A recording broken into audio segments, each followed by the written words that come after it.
السلام علیکم ورحمۃ اللہ وبرکاتہ۔ ایک بندہ پوری گائے قربانی کرتا ہے اکیلا اور ایک صرف حصہ ڈالتا ہے قربانی میں، تو کیا دونوں کو ثواب ایک جیسا ہی ملے گا یا کوئی کمی پیشی ہوگی ثواب میں؟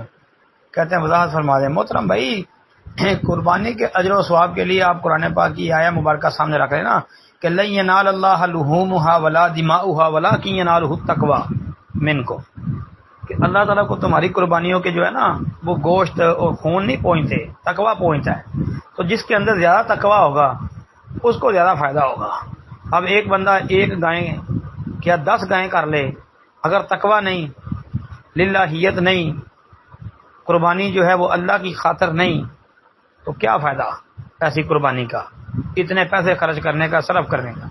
اور ایک بندہ جو ہے وہ ایک بکرا چھترا لینے کی طاقت نہیں رکھتا، صرف حصہ ایک ڈال لیتا ہے، لیکن اس کے اندر اخلاص زیادہ ہے، للہیت زیادہ ہے، تقوی زیادہ ہے، تو پھر ظاہر بات ہے اس کا اجر و ثواب بڑھ گیا نا۔ تو اس لیے قربانی کی قبولیت کی بنیادی جو شرائط ہیں ان میں ایک شرط یہ ہے کہ قربانی جو ہے وہ اللہ کے لیے ہونی چاہیے۔ السلام علیکم ورحمۃ اللہ، وہ چھوٹی ہو، بڑی ہو، 1 ہو، 2 ہو، 10 ہو۔